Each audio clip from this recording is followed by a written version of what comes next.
नाम बरकरार रहेगा। सीएम नीतीश कुमार ने नाम बदलने के सवाल को सिरे से खारिज कर दिया है।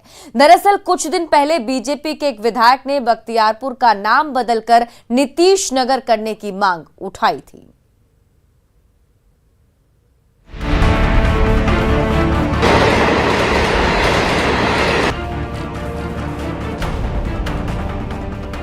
कई शहरों में नाम में बदलाव के बाद अब बिहार की राजधानी पटना से सटे बख्तियारपुर का नाम बदलने की मांग उठने लगी है। नाम बदलने की मांग को लेकर पहले भी आवाजें उठती रही हैं, लेकिन बख्तियारपुर का नाम बदलने की मांग को लेकर जब सीएम नीतीश कुमार से पूछा गया तो बड़े ही सधे अंदाज में चेहरे पर मुस्कुराहट के साथ उन्होंने क्या कहा, आप खुद सुन लीजिए। अरे क्या फालतू बात है, बख्तियारपुर का नाम क्या के लिए बदलेगा? मेरा जन्म स्थान बख्तियारपुर है, उगरा के नाम बदलेगा? क्या बात करते हैं बख्तियारपुर के बारे में बिना मतलब का बात करते रहता कि यहीं पर हुआ, इसी से नालंदा गया। और आपको मालूम है जब ऑल इंडिया कानून बन रहा था पार्लियामेंट में, तो पार्लियामेंट के मेंबर ने क्या कहा कि कहा गया कि जिस नालंदा यूनिवर्सिटी को नष्ट कर दिया गया कि बख्तियारपुर में कैंप रखा था, और इस बार इसी बख्तियारपुर में जन्म लिया हुआ एक आदमी है जो नए सिरे से फिर नालंदा यूनिवर्सिटी बनवा रहा है। ये सब फालतू चीजें सब। मतलब नीतीश कुमार बख्तियारपुर का नाम बदलने के मूड में नहीं है। बख्तियारपुर बिहार के मुख्यमंत्री नीतीश कुमार का जन्म स्थान है।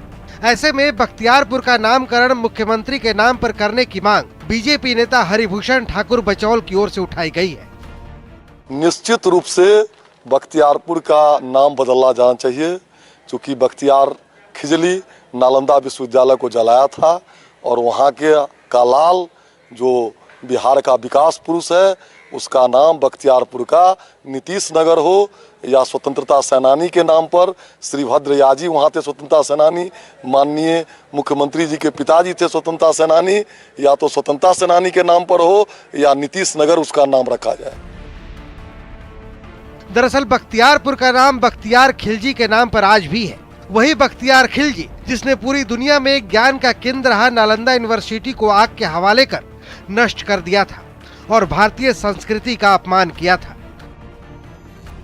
न्यूज़ 18 के लिए पटना से शैलेंद्र कुमार की रिपोर्ट। क्या बिहार में अवैध रूप से घुसपैठिए रह रहे हैं? अगर नहीं तो हाईकोर्ट को ये निर्देश क्यों देना पड़ा कि अवैध रूप से रह रहे घुसपैठियों की पहचान की जाए, और कोर्ट के आदेश के बाद किशनगंज जिला प्रशासन को लोगों से घुसपैठियों की जानकारी देने की अपील क्यों करनी पड़ी? किशनगंज को लेकर 1961 से 2011 की जनगणना रिपोर्ट के आंकड़े भी बेहद हैरान करने वाले हैं, और यही आंकड़े किशनगंज में घुसपैठियों के ठिकाने के दावों को मजबूत करते हैं।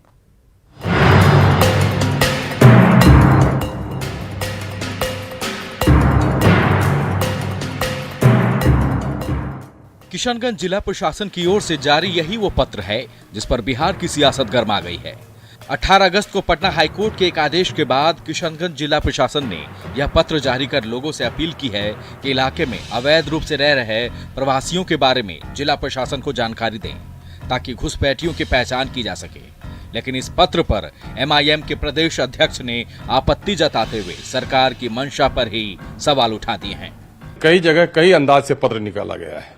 यहाँ कहीं बांग्लादेशी शब्द का इस्तेमाल किया गया है, कहीं विदेशी का इस्तेमाल किया गया है।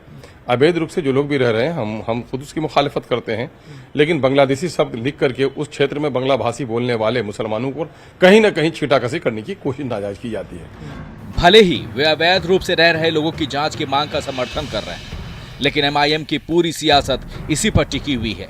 लेकिन सोशल एक्टिविस्ट हरेंद्र प्रताप जो पिछले कई सालों से घुसपैठियों पर काम कर रहे हैं, वे आंकड़ों के साथ दावा कर रहे हैं कि बिहार में बड़ी संख्या में बांग्लादेशी घुसपैठी रह रहे हैं। जो किशनगंज कभी हिंदू बाहुल इलाका था, 1961 के बाद किशनगंज में मुसलमानों की आबादी में देश भर में सबसे ज्यादा उछाल देखा गया।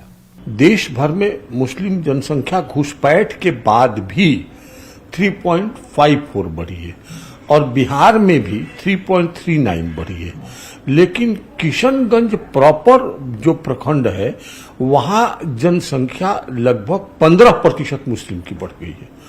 तो ये स्वाभाविक है कि ये भारतीय मुसलमानों की जनसंख्या तो नहीं है, ये बांग्लादेश से आए हुए लोग हैं।